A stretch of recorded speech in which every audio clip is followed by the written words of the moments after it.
नमस्कार, Mumbai BMC headquarters से मैं Sohit Mishra city express show लेकर आपके सामने हाजिर हूं। शो की शुरुआत हम किसानों की खबर के साथ करेंगे। तीनों कृषि कानून के खिलाफ किसान लगातार डटे हुए हैं और 8 दिसंबर को भारत बंद का ऐलान उन्होंने किया है।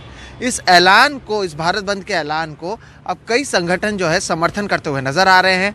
राजनीतिक बात करें तो जो विपक्षी दल हैं जैसे कि कांग्रेस, समाजवादी पार्टी, आम आदमी पार्टी, एनसीपी समेत कई ऐसे विपक्षी दल हैं जिन्होंने किसानों का समर्थन किया है। तो वहीं कई खिलाड़ियों ने भी किसानों के समर्थन में अवार्ड वापस करने का ऐलान किया है। मोदी सरकार मुर्दाबाद, मोदी सरकार मुर्दाबाद। कृषि कानूनों के खिलाफ नारे लगाते किसान इस आंदोलन में शामिल होने वालों का कारवां बढ़ता ही जा रहा है। लोग 10 से 15 किलोमीटर पैदल चलकर दिल्ली के सिंधु बॉर्डर पर पहुंच रहे हैं। सबकी बस एक ही मांग, तीनों कृषि कानूनों को रद्द करने से कम कुछ भी मंजूर नहीं।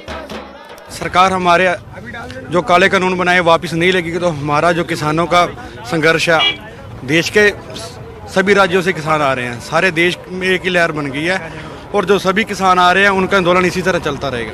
जब तक ये आंदोलन चलेगा हम यहीं पे रहेंगे। हम सारे के भले की अरदास कर से घर से चले हैं।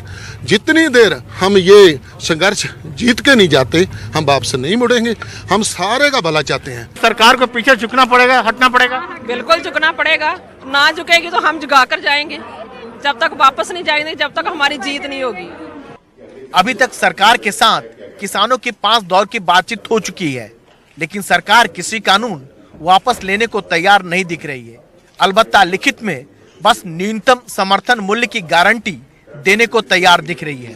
कुछ और छोटे मोटे संशोधन भी, लेकिन किसान कानूनों को पूरी तरह वापस लेने की मांग पर डटे हुए हैं। जो कानून बनाया है वो इतनी अमेंडमेंट्स करने के लिए तैयार हैं। वो कहते हैं चाहे इनफेक्टिव हो जाए टोटल कानून, हम कुछ भी करने के लिए तैयार है। ये कानून जो वो यहाँ तक भी कहते हैं कि इसकी जो पहले APMC एक्ट है उस हिसाब से टैक्सेस भी बराबर कर देंगे, कोर्ट जाने का भी अधिकार दे देंगे, सब कुछ वो कहते हैं, लेकिन रिपील करने को ना कहो। तो हमने कहा भी जो कानून गलत बन गया, जो अनकॉन्स्टिट्यूशनल है, अब इस एरिया में जो स्टेट सब्जेक्ट है, व्हाई डू इंटरफियर। तो ये तो फेडरल स्ट्रक्चर का भी सवाल खड़ा हो जाता है। इस बीच किसानों को समर्थन देने के लिए समाज के हर तबके के लोग आ रहे हैं। कई खिलाड़ी भी किसानों के साथ दिखे। ओलंपिक पदक विजेता विजेंद्र सिंह ने इस मौके पर किसानों के समर्थन में अपना राजीव गांधी खेल रत्न पुरस्कार वापस करने का ऐलान कर दिया। मेरे को अवार्ड मिला है राजीव गांधी, सबसे बड़ा खेल का सबसे बड़ा एक अवार्ड होता है, वो मैंने जीता था आई थिंक 2009 में। और उसके साथ साथ जो उसके बेनिफिट मिलते हैं, चाहे वो पैसे हों चाहे जो भी है, वो भी मैं वापस करता हूँ सरकार को। ये सिर्फ एक स्पोर्ट दिखाने के लिए है, ये कोई किसी को बुरा ना लगे कि भैया ये सिर्फ हमारा एक स्पोर्ट है, एक समर्थन है कि भैया ये गलत हो रहा है, ये चीज गलत है। हम तो यही बताएंगे तो यही हमारी माई बाप है, यही हमारा यहाँ तक पहुँचाने वाले हमें ये है, यही हमें खिलाने वाले और थापी देने वाले, खुराक देने वाले, ये उनकी बदौलत हम पद्मश्री अर्जा अवार्ड लिए।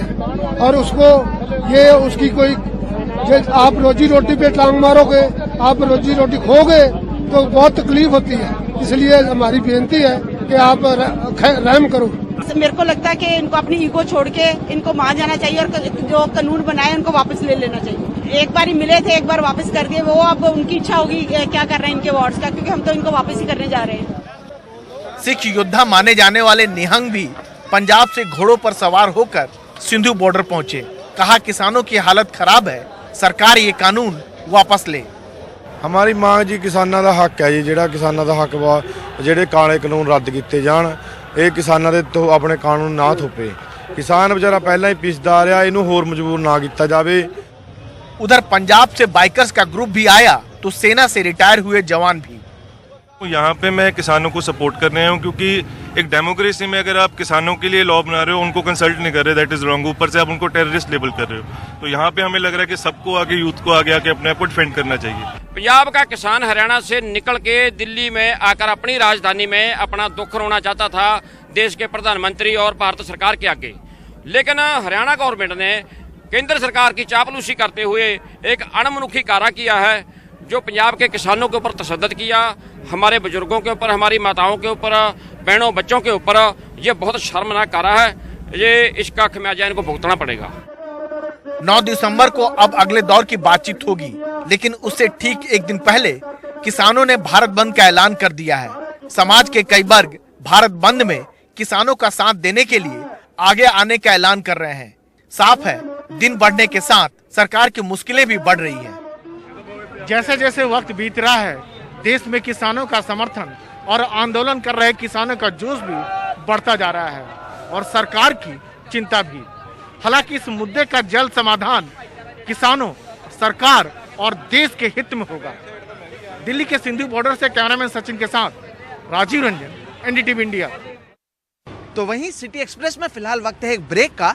ब्रेक के बाद आपको बताएंगे कि कोरोना का गरीब बच्चों पर किस तरह से पड़ रहा है असर।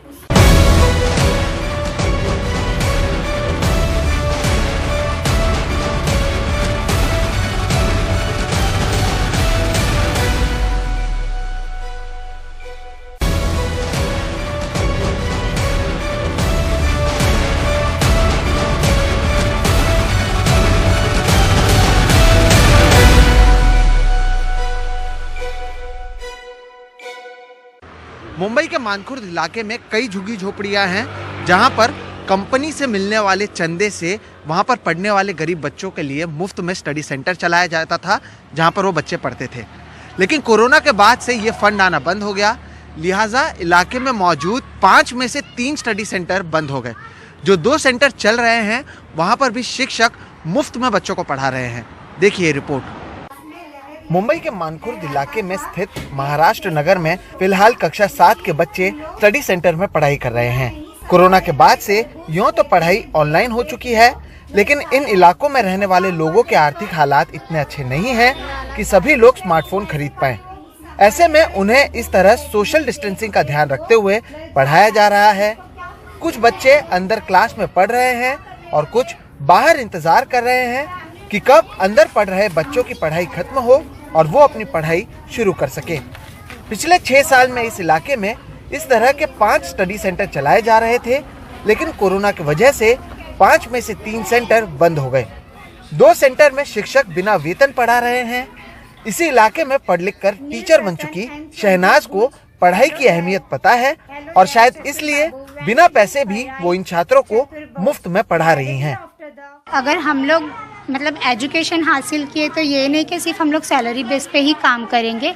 अगर हम लोग नॉलेज मतलब दे रहे तो वो भी हमारे लिए एक बहुत अच्छी बात है कि हमारी नॉलेज की वजह से कुछ बच्चे जो कुछ तो सीख पा रहे हैं। क्योंकि अभी लॉकडाउन की वजह से ऐसा हो गया है कि कुछ बच्चे ट्यूशन फीस की वजह से, काफ़ी बच्चे ऐसा है कि ट्यूशन उनके पेरेंट्स प्रोवाइड नहीं करते, इतना फीस एफोर्ड नहीं कर पाते, इसलिए नहीं जा पाते वो ट्यूशन। इसलिए हम लोगों ने सोचा कि अगर यहाँ पे कोई सेंटर अगर हम लोग चला रहे हैं तो वो बच्चों के मतलब उन लोग को प्रॉफिट होना चाहिए कुछ तो। कक्षा 9 में पढ़ने वाली सुधिका के पिता के पास लॉकडाउन के बाद से कोई काम नहीं है, कर्ज लेकर घर चल रहा है, लेकिन फिर भी सुधिका हर रोज सेंटर में पढ़ने आती हैं। कर्ज लिया है और कर्ज से घर चल रहा है। अच्छा, आप क्या बनना चाहती हैं बड़े होकर? टीचर। क्यों टीचर बनना आपको? मेरे को टीचर बनना बहुत पसंद है, टीचर लोग को देख के। 6 साल पहले जब ये सेंटर शुरू किया गया था तो इलाके के बहुत कम बच्चे कक्षा 7 से आगे पढ़ पाते थे। धीरे धीरे सेंटर की वजह से चीजें सुधरनी शुरू हुई। कुल 5 सेंटर हो गए, लेकिन इन दिनों सिर्फ 2 ही सेंटर चल रहे हैं। उन्हें चलाने वाले अबरार सलमानी बताते हैं कि इन दिनों 160 बच्चे उनके यहाँ पढ़ रहे हैं, जबकि कोरोना से पहले 5 सेंटर में कुल 800 बच्चे पढ़ते थे। शिक्षकों को वेतन नहीं देने के बावजूद सेंटर का किराया देना होता है, जिसके लिए अब वो बच्चों से 10-20 रुपए मांग रहे हैं। तो हमने टीचरों से सवाल रखे तो टीचरों ने कहा कि ठीक है हम वॉलंटियर करते हैं। तो हमने कि हम भी कोशिश करते हैं, अगर तुम लोग वॉलंटियर करोगे तो हम इस चीज़ को निकालेंगे। तो हम 10-20 रुपए लेके बच्चे लोगों से ये भाड़े का करके और कुछ मैं अपने पास से भी डालता हूँ, तो ये इसका लेके हम लोग अब 2-3 महीने से ऐसे करके चला रहे हैं। तो 10-20 रुपए भी क्या बच्चे दे पाते हैं उसमें? कैसे बच्चे भी उसमें भी पूरे बच्चे नहीं दे पाते हैं, तो हम किसी तरह से भी इसको पूरा करके हम चलाने की कोशिश कर रहे हैं। मगर क्या है कि अब इतना हो गया है कि शायद हो सकता है कि हमसे हमारे बर्दाश्त से बाहर हो चुका है कि हमारे पास इतना फंड नहीं है जो कि हम चला सकें। इस क्लास में संविधान की भी एक कॉपी लगी हुई है, वही संविधान जो समान शिक्षा का अधिकार देता है। लेकिन आर्थिक हालात की वजह से देश का एक बड़ा तबका अपनी पढ़ाई पूरी नहीं कर पाता है। ज़रूर कुछ जुनूनी टीचर फिर भी इन बच्चों को पढ़ाने की कोशिश कर रहे हैं, लेकिन अगर सरकार भी इसी तरह के प्रयत्न करे तो देश का भविष्य सुरक्षित हो सकता है। मुंबई से कैमरा पर्सन राजेंद्र दयालकर के साथ Sohit Mishra, NDTV India. City express में आज फिलहाल इतना ही। आप मुझे, मेरे वीडियो जर्नलिस्ट राजेंद्र दयालकर और हमारे पूरी टीम को दीजिए इजाजत। देश और दुनिया की बाकी खबरों के लिए आप देखते रहिए एनडीटीवी इंडिया।